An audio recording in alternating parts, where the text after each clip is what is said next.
If I told you the next competitive advantage in your business wasn't AI, it wasn't speed, it wasn't a smarter playbook, but it was kindness, you'd probably smile politely and change the subject. My guest today would tell you that that polite smile is exactly the problem. Michael Neece has spent his career inside corporate boardrooms, inside planetariums, and he's noticed something. The same cosmic perspective that humbles us under the stars is the thing missing from most leadership teams. He's delivered over 800 sessions on this, and he's wrote the book In Kind. And he's here right now to make the case that kindness isn't soft, it isn't weak, and it's not optional. It's the bravest move a leader can make. Michael Neece, welcome to Leadership Live, my friend. Good to see you. Donnie Tuttle, thanks so much for having me on the show. I mean, after that, I don't know what I can deliver. I'll do my best. I am so curious that you've been all over the place, and this is the message just that's emanating from you, and it's changed things. Other people overlook it. I just want to know, what's the origin of the message for you? Where did this come from?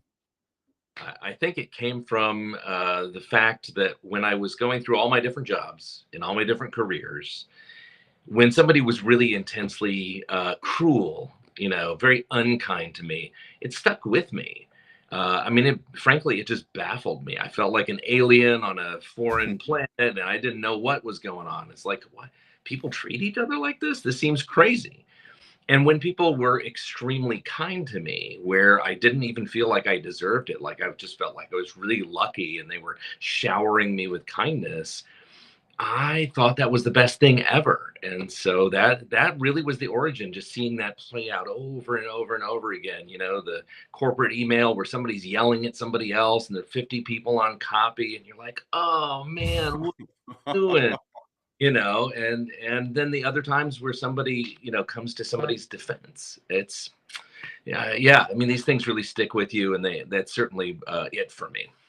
All right, I gotta know, like, was there like a moment where the world was pushing down on you, and you just like, this is the worst, or was it the opposite? I've one of my mentors said we're either healing from something that was kind of tragic or hard, or we're commemorating something that was good. So was it which side of that was what defined it or pushed you into this? I think what pushed me, Donnie, was just yeah, it was the world weighing down on me really hard. I was in a corporate job. I had somebody that was on my team that just wasn't kind. My boss was a little unpredictable. The work just didn't feel like it was my work. I think what was happening was I was suppressing a little voice inside that said, you should be doing this other thing. That your life should be something different. And I finally listened to the little voice. I said, you know what? Either I jump out of corporate America and I go do what my heart is really telling me, which is to try to put more kindness into the world, or else I'm always going to feel, stuck and suffocated and like I'm in the wrong place doing the wrong work. Okay, that right there. I want to dig in. Are you okay to peel that one Nope. back? Michael, I just feel like that there are a lot of people who are in corporate leadership, the corporate world, whatever, and they're in a place to where they got there because they're good at what they do, and now they've kind of painted themselves into the corner. How Right. do you break out of the corner and into into being a messenger of this? Well, I mean, I'll be honest. I had a stroke. I had realized I needed to do something different, and I started writing the book about kindness. And then before you knew it, like I was outside too long one day. I didn't have enough food, and next morning I woke up kind of feeling weird. And before you knew it, I was just in full blown stroke. I was babbling. I lost control of the right side of my body. Thank goodness, they were able to pull me all the way back to good health again. But it was a wake up call. It was that moment of like, oh my gosh, if you suppress who you really are and what you really want and what you really believe, and you don't unleash it, you're in a lot of trouble. And so that's when I said, I better finish this book about kindness, and I better get out there and start doing the good work.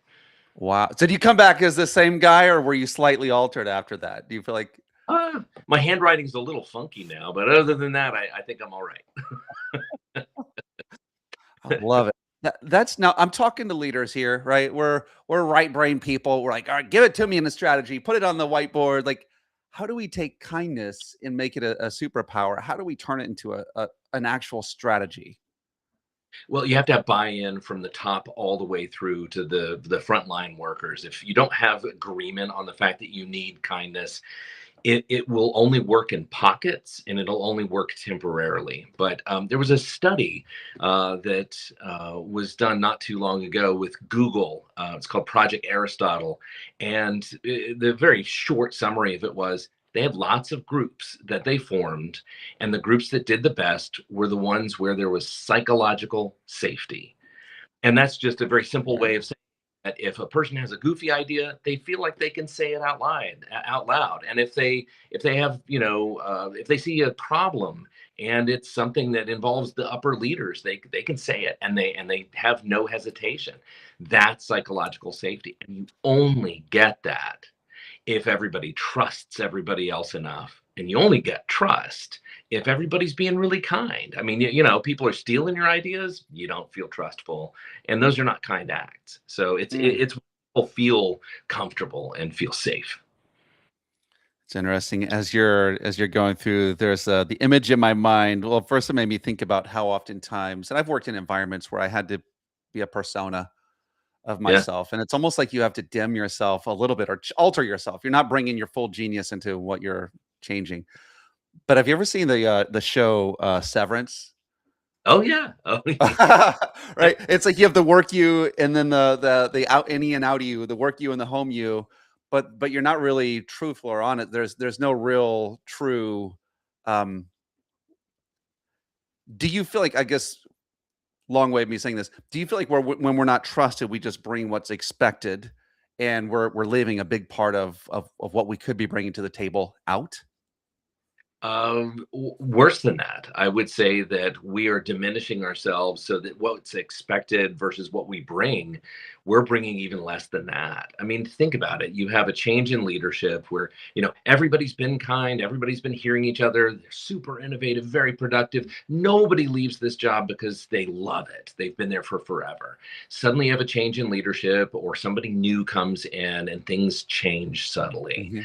That's when you have the problem. That's when you have the winds of change of like people aren't listening to your ideas anymore, or they throw you under the bus more readily, or and once that kind of behavior starts happening, that's when you start hiding good ideas. That's when you see there's a red alert because project step number 3 is nobody's thought of it, and there's this big problem.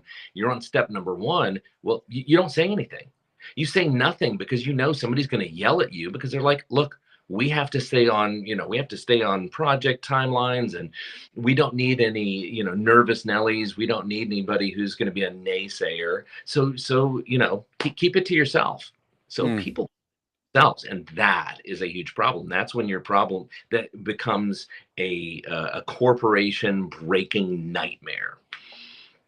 For sure. And I would ask for leaders who are watching or listening, how much is it costing you if your best people are hiding ideas? Like right now, we're at the dawn of like ideas are going to set you apart from competition in so many different ways.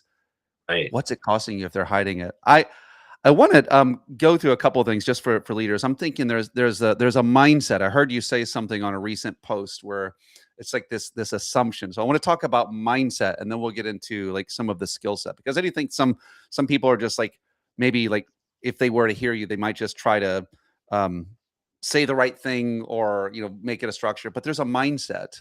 Can you talk Yeah. to us about that, about assumptions? Sure. Yeah. The mindset for me, like I worked in planetariums for forever. And so I always have this sort of astronomical cosmic view of everything. And I mean, just think about it, Donnie. You and we're the only us's there ever will be, there ever was. I mean, you bring a uniqueness to this universe that nobody else can do. If you're here to sing a song, you're here to do a broadcast, you're here to write a book, whatever you're here to do, you're the only one who can do it. I mean, Mhm. everybody these days is so afraid of AI taking our jobs. But AI can only imitate. And it can only imitate if you've done your unique thing first. So the mindset That's really good. then, if I see you as a treasure, as a marvel of the universe, and I treat you like that, now suddenly I'm cherishing the things that you're bringing. I'm thinking about all the great stuff that you're bringing, and the stuff that isn't going so well, I try to console you. I try to grieve with you. I try to be there for you. And then that breeds an awful lot of loyalty. And so it's really all about seeing each other as the marvelous wonders of the universe that we really are. Because if you Mm. are, and I, so is everybody listening. So is everybody else you will ever work with. So treat them that way. I love that. I listened the thing I heard recently, I think it was when you it doesn't matter where you go or what you do, you just get there's like a positive, I think it was, I don't think you called it a positive assumption. I forget what, but it's like you're not if someone's yelling at you, you're not thinking like you stinking jerk, I'll yell back at you, but it's more like, man, what's wrong with you? How did you cultivate that? Or have you always been that way? Um, it's really funny because every time I get out on the highway and I see somebody cutting somebody else off, or I see somebody else, trying to speed up and try to, just doing all kinds of things, I think, I've been that guy. I've been that other guy. I've been that lady over there. I try to remember that there have been times when I have just been in my own world and I cut somebody off because I'm not thinking, I'm not paying attention to anybody else. There are other times when I feel like somebody's trying to get ahead of me, and it kind of gets my goat. So it's really just being a student of all those times when I have had moral failings, and then I'm like, oh right, yeah, this person showed up 15 minutes late for a really important meeting and they had some of the presentational stuff that we needed. And, but then I try to say, I've been the late guy before. How can I be mad at this person? They got caught in traffic. I mean, they didn't come in here and say, how can I mess this meeting up? They came in there doing the very best. And sure, afterwards we can kind of say, okay, what went wrong? How do we fix it? But even in those moments, you don't say, you knucklehead, you missed the, first part of the meeting. What you do is you say, hey, tell me what happened. You get really curious. And I think that is a game changer. When you're curious, it makes everything better. All right, I'm really curious about curious. I think that's one of the untapped gifts of most people. That's the one thing AI cannot bring, by the way. But I feel like that one of the gifts that all of us have is we can give the gift of curiosity. Uh, we also have a unique everyone has their own brand of what they're curious about. But can you talk to me about the role of and how do we cultivate curiosity? It's an interesting one. Well, it's you have to say the only true deadline is death. Everything else, Okay. demons. Everything else is just, somebody said this sounded like a good timeline. They put it on the, key deliverable milestone chart. And before you knew it, the Gantt chart said this had to happen on Tuesday the 5th, and it didn't. Oh no, now we're in trouble. And I think it's once you start saying, all this stuff is made up. All of it's made up.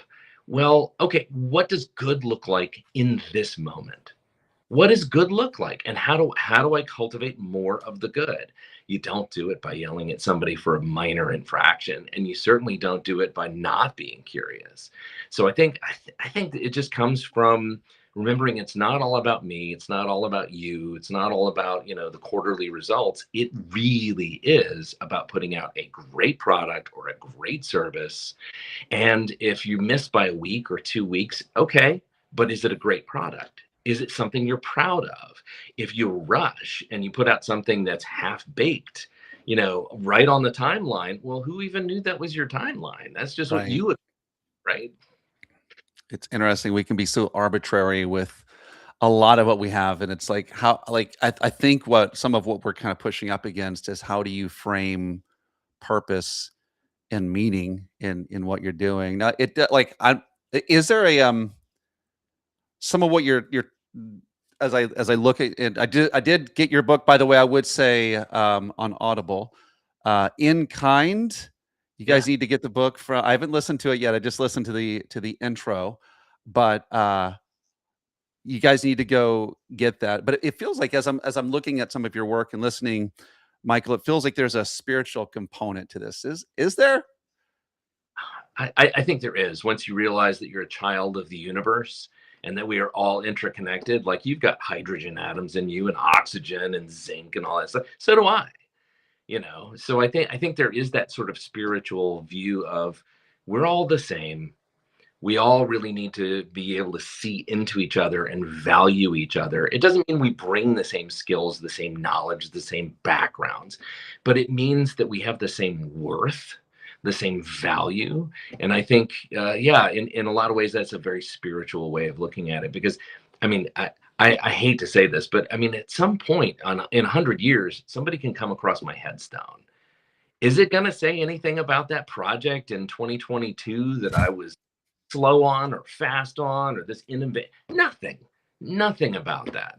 So why do we sweat any of that stuff? We should really be here for each other, because if we're not here for each other, then what the heck is the point?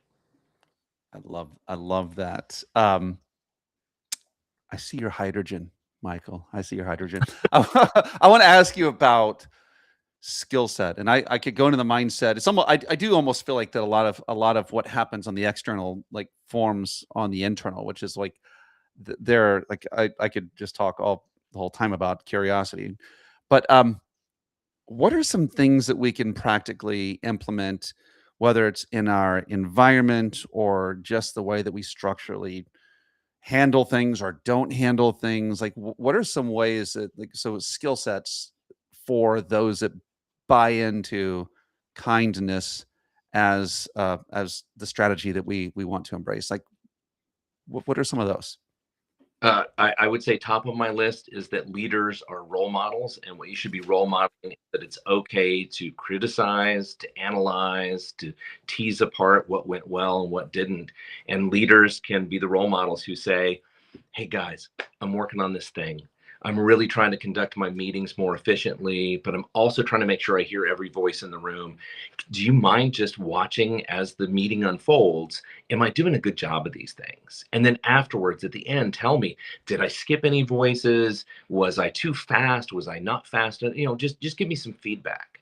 As soon as leaders start talking about give me feedback, now it doesn't feel so bad if Donnie, I'm going to give you some feedback, right? It doesn't Mm, give somebody else on your team some feedback, because you've seen me welcome it and see it as a tool for yeah, improvement.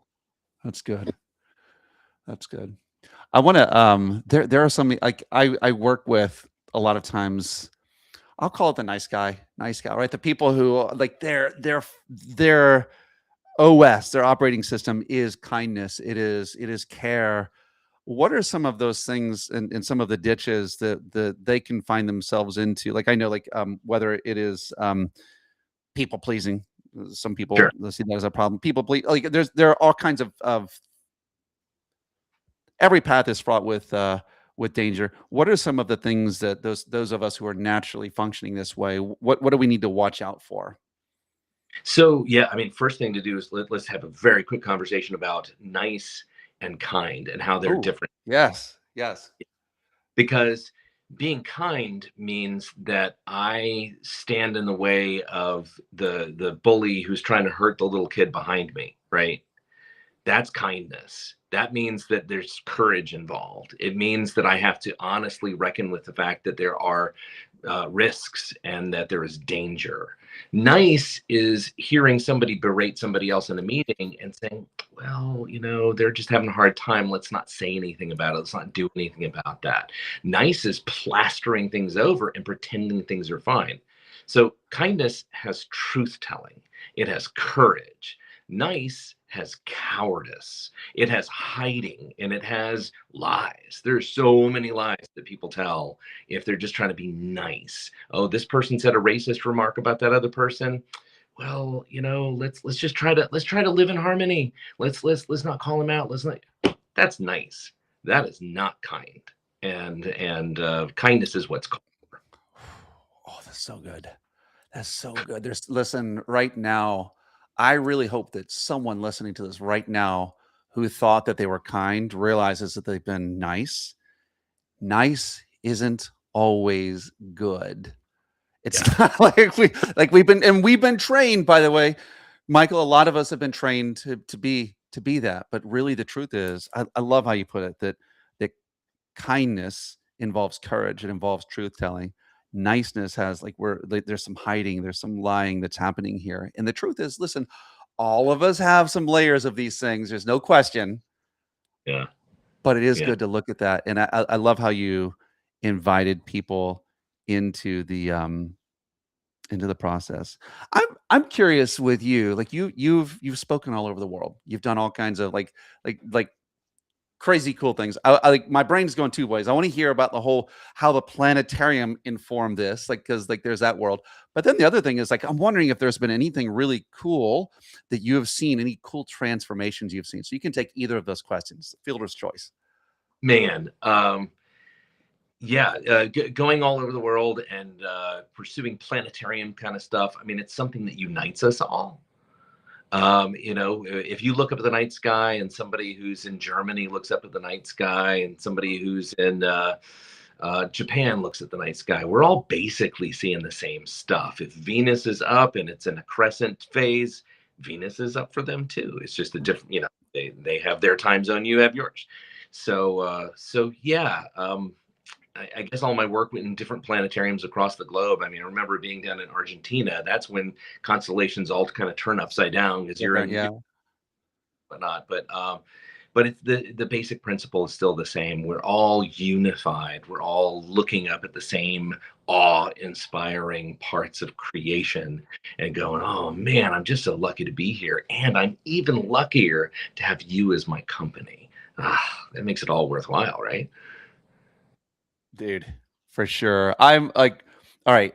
When you walk into a boardroom and you have, you have this group of executives, skeptics, uh, Right. what's the first thing that you have to normally dismantle before they'll take kindness seriously? Well, we talk about who is the most troublesome person on any team. Anybody in your organization that you just get the most complaints about or that you personally have misgivings about. Let's talk about that person.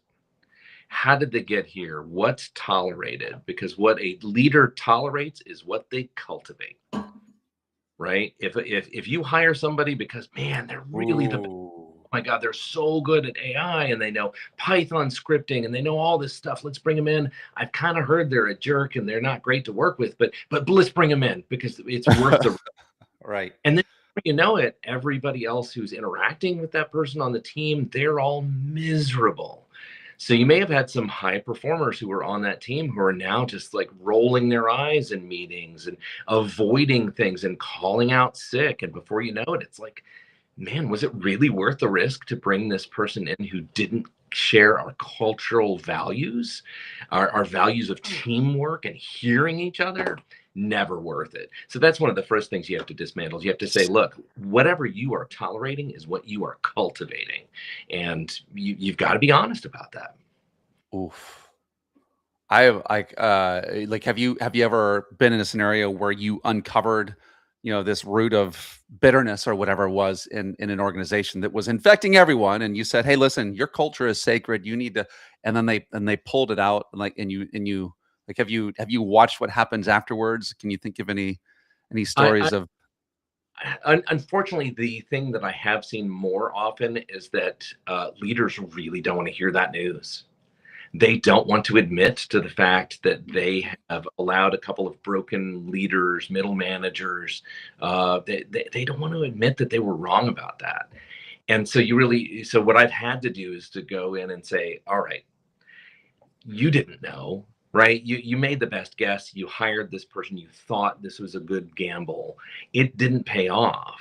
Don't kick yourself over it. Don't be mad at yourself. You did your best. Mhm. So let's figure out what do you do from here. And the leaders who are willing to hear that non-judgmental, hey, you did the best in that circumstance you could, they're the ones who then benefit because then they can at least go have a hard conversation with that high contributor, but who is very, very problematic. They can go and say, hey, look, your behavior is not okay.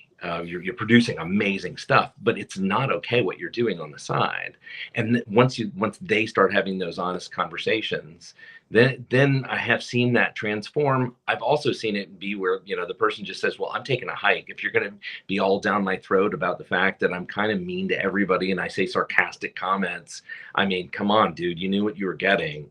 Well, yeah, but if you're ready to leave, we're ready to see you leave. I've seen Ooh. that Is way. is is is that the way you would frame that? Because I do think that sometimes there is the sunk cost of like, "Ugh, we've already invested so far. Let's try to see if we can redeem this." But sometimes it's they don't know how to have that crucial conversation of disinviting people out from the fold. Is That's kindness right there, though. That's the truth telling part of kindness. That's when you're saying, okay, tell me what your experience is. Okay, I've heard your side. I've interviewed everybody else on the team. Here are some of the things that they have said. So now I'm just going through and I'm giving you data points, and it's six mm, points, 7 points, it's 8 points. They've all said that this is not okay with them. What is your response to that? So it's having the honest conversation. It's so hard, but guess who it's kind to? Everybody else on the everyone. team Yeah, and yourself. and yourself, because now at least you feel like, okay, I stood up for those other 6 or 7 people who are suffering on this team. Do I really want to be the coward who hides and pretends like I didn't have a problem on this team so that I don't have to deal with it? Well, you're going to deal with 6 or 7 people who are complaining all the time. Is that better? And you're going to have to look at yourself in the mirror and go, was I really brave? Was I Mm. kind? All of those people on that team? Or was I hiding because that was more convenient? I've got to tell you too. I've been on both sides of that line personally, and I've watched other people on both sides of the line. It feels so good. It feels so weightless to when you break that barrier. It's scary in the moment, but once you commence, and you commence with the intent to discover, to find out, to see if there are better ways of making this work. Maybe that person who is problematic is somebody that can be satisfied in other ways, in other roles. Maybe they'll hear what you've had to say. Maybe they say, I've never been told this by anybody. I'm shocked, but I'm going to come back tomorrow and try to be a different person. And you see the reform that happens too. But yeah, hiding it doesn't help anyone, not even the person that you think of as being the problem. I love where you kind of went there, and it hinted again towards curiosity. And I would say that too many of us are having meetings where we predict and know an outcome before it happens. Which I think in Right. science or any other place, that's bad science. That's bad anything when you walk in assumptively and presumptively. And it's interesting how it's like I noticed there's like an openness to I'm bringing this, they're bringing that. I might not know what's happening here. There's a curiosity of almost of that kind of meeting. Yeah, yeah, for sure. It's yeah, the idea that you know what everybody else is going to do is the idea that you never needed to hire them in the first place because you've already got it under control. You already know how to do all their jobs. No, you don't. And of course, it's silly when I say it out loud, but up until that moment, it's like, yeah, I know what they're going to say. Why don't you ask? Love it. I listen, there are so many people. There's one company in particular I'm talking to right now, and I really feel like that is their advantage over other people isn't the systems. It's actually it's this courageous they have this saying home loans made human. So there's this humanity part of it. And yet we're always there's like this temptation to be drawn into the AI world or the social media, all of these other things, but it's we can surrender this core of kindness. Michael, how do you think that kindness as a strategy, as a value, how do you feel like how do you believe that could take hold in a world that's filled with people who are in it for themselves? Well, it all comes back to purpose and mission. If people are working at a particular company that is solving problems for children in classrooms, let's say that they're putting it together some sort of really cool product that helps little second graders learn French better. Well, if people are in it for themselves, then they're saying, well, I invented this piece of the product. I did this thing. My Mhm. documentation unparalleled. I made sure that we got the best interpreters so that we could record them. Like, what? So, second grader doesn't care. The teacher doesn't care. The parent doesn't care. At the end of the day, it's all about purpose and mission. You say people who are in it for themselves. I think most people who get to that point, they're kind of jaded. They're worried. They're acting out of fear. They're like, oh, I got to put food on the table and things are not going well. My car just, had a flat tire and I got to pay for, a whole new set of, radials. I think that's where people struggle, is that they get into um, their own monologue about their lives and about how things are hard. When they show up to work and they go, I signed up to do this work. I believed in it when we started. I still believe in it. So that's one of the reasons why it's great for leaders to always talk about the drumbeat of what do we do here? Why are we doing this?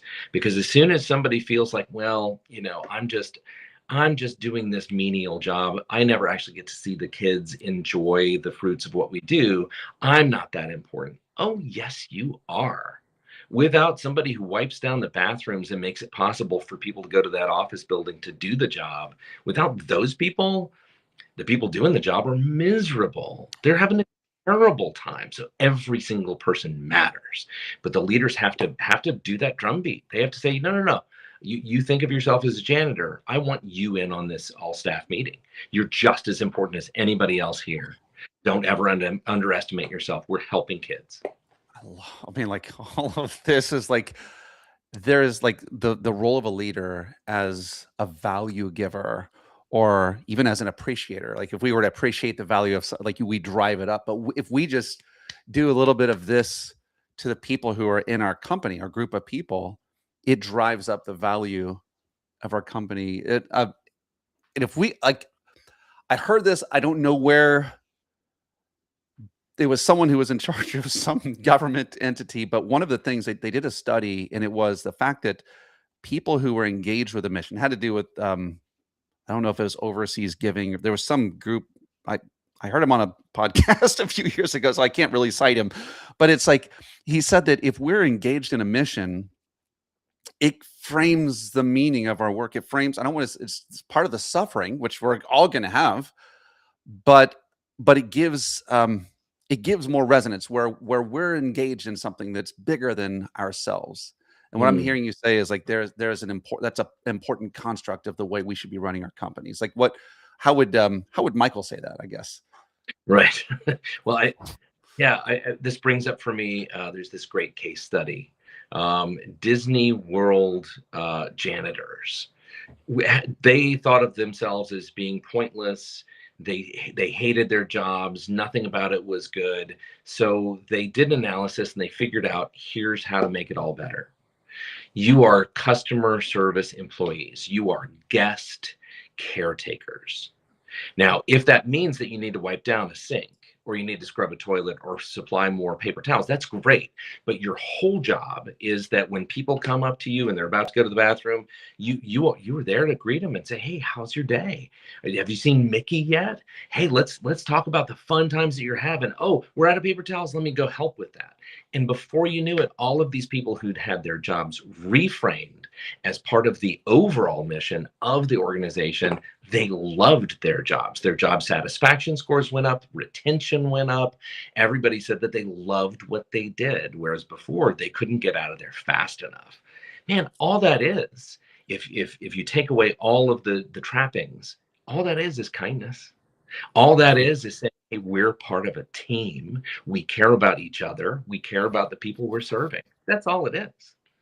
Permission. Like it's like there's this like I'm valuing you and I'm giving you permission. I used to keep a sword in my office. Like you can, it's almost like you can knight someone to go like here or give the sheriff's star to go and you're deputized to go and do this. Oh Yeah, man, I could talk to you all day, Michael Neece. We're gonna wrap it up. I'm gonna ask you this. sure. If if a leader listening to this, they're like, you know what, I want to. I don't know if I can, get to a level 10, but I want to go. I want to notch up one more level. I want to begin to make this a bigger part of our culture and a part of our value system. If a leader is listening to this, if they were to do just one thing differently tomorrow morning, what should it be? If they're the top leader in an organization or they're in that inner circle, they need to go to everybody who's on their team and say, go find out what is going really well on your team and who is having the deepest struggle. And then when you get that information back, learn the names. Learn the names of those people who are having a hard time or who are doing great Mm. work. Learn who they are. It matters. If you don't know who they are and you kind of avoid people in the hallways, get into the elevator or get into the bathroom because you don't know anybody, that's already someplace that's fertile ground to start, because just somebody kind of nodding to you and going, "Oh, my leader said good morning to me and they said they really liked my cool new, glasses. Man, that was so kind." They want to stick around longer. So you want to notch up just one notch, learn somebody's name that you don't know, and learn who is struggling so you can go to them and say, "Hey, I heard some stuff is not so easy for you. How are you doing?" It's that easy. Just how are things going? Anything I can do? Man, that goes a long way. Amazing what happens when you just give a crap. There's like I've watched things happen for when people actually really do care and they're not just consumed by their own struggles. So, all right. So we've got In Kind is the book. It's on Amazon, on Audible, or maybe it's on your website. We've got you at ourfutureiskind.com, which I love. Michael Neece, where can we get more of you? How can we get you into, or how can people find you and connect with you and do all that stuff? Well, I'm on LinkedIn way too much, so you can find me there a lot. But also, we have a book that's coming out on World Kindness Day, November 13th, and it's the same name as my podcast and my company. It's Our Future is Kind. It's me with 24 amazing futurists and kindness experts, all trying to tell you how you can help build a better world, because the job belongs to all of us. It's not just me. It's not just you, Donnie. It's everyone. You have power, might as well use it for good. And so, yeah, look for that book. It'll give you some strategies on how to do just that. I love it. I love it, man, so much. Leaders out there, I hope, like if you've been listening to this, there's no question you got at least 1% better. There's no question. Yeah. Go out there and give a crap. Remember that kindness has courage and truth telling. That harmony comes from that, not from you being just the nice guy, the nice gal Yeah. hiding. And boy, I just love it, man. Curiosity, stop pretending. So much good stuff here. And Michael, you've helped us to lead better today. And if we can lead better, we're gonna live better too. I appreciate you so much, man. Thanks, Donnie. It's a great conversation. Well, we will definitely have to have you back. And next week, we are going to be on with Joel Zeff, creating Tada Moments. Probably, if you like this one with Michael, you're going to love the next conversation with Joel. It'll be fun. And as always, we are so appreciative of having you on Leadership Live. Thanks for letting me serve and be a voice that gets to talk and listen to cool people like Michael Neece. If anyone knows a guest that belongs on here, please reach out. We are looking for cool people who believe what we're talking about here, and we all can level up together. Thank you guys very much for listening. Thanks, Michael, for being a part.